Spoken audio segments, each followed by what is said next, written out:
Good afternoon, morning, everybody. This is Alcadera here. I just had to say goodbye to Paul because he is now going to I don't even know, someplace closer by to the airport so that he can sleep there and be on time, which is more of a convenience for them.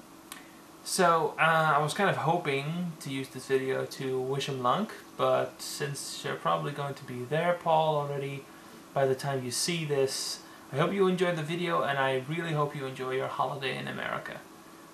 Other than that, what I also wanted to make this video for was, if some of you may remember, I made a video recording of one of Paul's games, the Geezer Adventure Before the Monocle. And at the end of that third recording, or well, the third episode, I showed you a little picture of the car that I will be creating in 3D for the use of Second Life and the use of animations, basically. Or at least one animation to also be used as sort of an advertisement for that car. I've got the recording going right here, as you can probably see because I'm switching over. This is the car. I call it the 130S. I'm not sure which brand it's going to be yet because I'm thinking about going to a specific Second Life company that makes cars for a living, or at least already has programming ready for me. And well, you can see I've gotten quite far with it so far. The thing is, I'm feeling a little bit awkward doing this entire recording all over again because I've tried it before, but it turns out the ZD screen recorder and its codec turned out to be complete shite, and basically it took hours upon hours upon hours for it to compute the video, and even then it was jittery beyond recognition. So, here we go again. This is going to be a little bit more awkward, or well, already is. You can see the amount of detail I put in there. There's the little antenna thing. It's just fixed to be slid inwards. The windscreen wipers on both sides. The flippy headlights with different light designs. They're still the whole sort of squarish, but well, in my case it's more rectangular. On the inside, the bumper is different, the hood is different. It has one of those little cool, awesome looking slots here that has absolutely no use whatsoever other than to have an airflow under there that will hopefully pull the airflow under here through there, sort of. Yeah. I've got my own design of screens. My own design of rear view mirrors. My own design of car rims, and I'll zoom in on these a little bit so that you can have a good grand look at these rims. Sort of based on a throwing star in a sense, and it's got my own design of brake discs that probably wouldn't really hold very long or very well. It's got all the nuts and bolts that you can imagine, and it's got some sort of, well, a cap that I'm going to put my logo onto. The one that you guys already know from the start of my videos. I designed the handle grip, the door handle myself. The keyhole is, well, just very basic and sticks out and all that.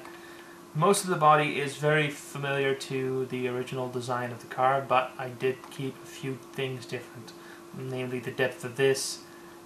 This is just basically part of body. These will have a different texture on them. The bumper is already different, this gap is way larger, and all that stuff.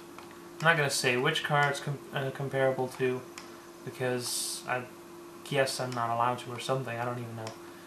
Not until I'm a car reviewer or something. This roof panel is going to be able to, or hopefully going to be able to slide down and back, so that you can look up while you're driving. So that's the outside, but I've also put some detail on the bottom side. It's not really entirely like the real car is. The belly pan is kind of different. I've actually got a little model here that I based the underside and interior on.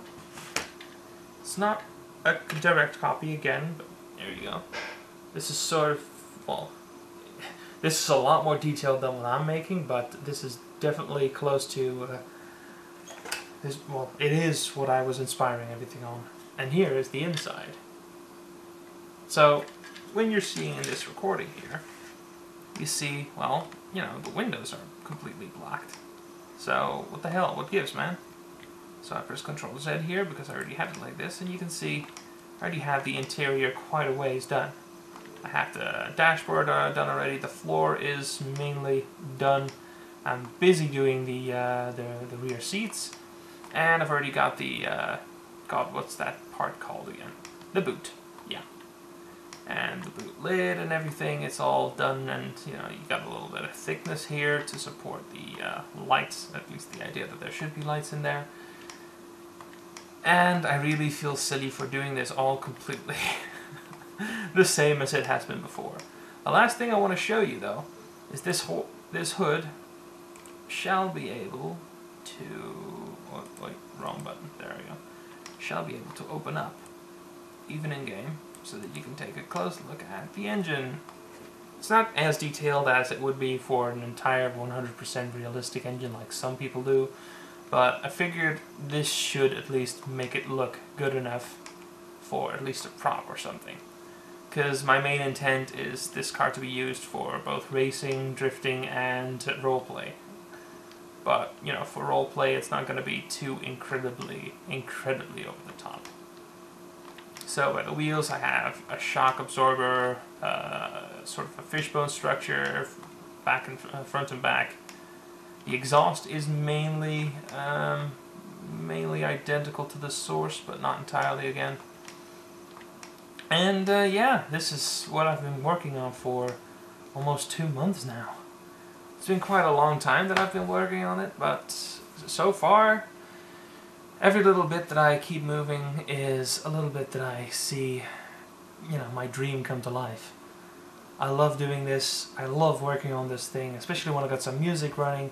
It really gets me in the mood, and so far I don't get bored of this. This is the sort of stuff that I like to do for a living someday. Good thing about the ZD recorder thing, by the way, is that I got a little indicator telling me that I'm over 8 minutes into the video now, unless I did some chopping. But, boy, has it been quite a task so far. And it will be quite a task some more, because I'm going to have to finish the interior, including the ceiling, of course.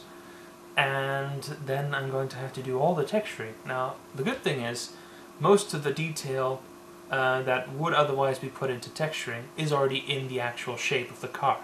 So it doesn't need major texturing. It's just that, for instance, the headlights need a good texture. The rear lights need a good texture, unless I'm going to put some more definition into that, but I think I'm going to use that, use a texture for that. There's going to be sort of a fabric texture on the ceiling and floor, and there's going to have to be some definition as to where the floor mats are, you know, a little bit of brightness, darkness, because there has to be a little bit of texture shading, rather than just completely depend on the second life shading. I mean, for an animation, I can just stick with the actual real, well, just, you know, basically putting the materials on everything, and letting the actual shader, you know, take everything over. But in Second Life it's a little bit simpler. But so far everything's been going amazing, and I'm damn proud of it too. And you're probably going to be able to see right here the amount of polygons and vertices that are in here. You could probably get rid of that too if you don't count the wheels. The wheels, especially the tires and the rims, are something that really is heavy, and actually, and the discs is really heavy on polygons and vertices. So I'm glad that those are going to be uploaded separately, because otherwise I'm going to hit the vertice limit, which is, well, sucky. Sucky $5, no sucky lots of bucks, hey. But other than that, whew, I just had dinner, so I'm not feeling too well, because I'm really extremely full. But other than that, I'm going to continue working on this, and just wanted to give you guys a heads up, and hopefully make you guys a little bit more enthusiastic about hopefully buying it sometime. And if not you guys, maybe some other people that'll stumble across this. if I enter the name of the car that inspired it, but I'm not sure if that's, you know, a clever thing to do. Might as well just show you like this, that this is what I mainly based the car on. And, oh, excuse me, that's the microphone. Otherwise you'd be deafened. But worth it in the end. Anyways, this is Alcadera signing out. Tata, toodaloo, bing, and goodbye. Probably gonna have to press the stop button, don't I? Wish I had a remote, I'm too lazy.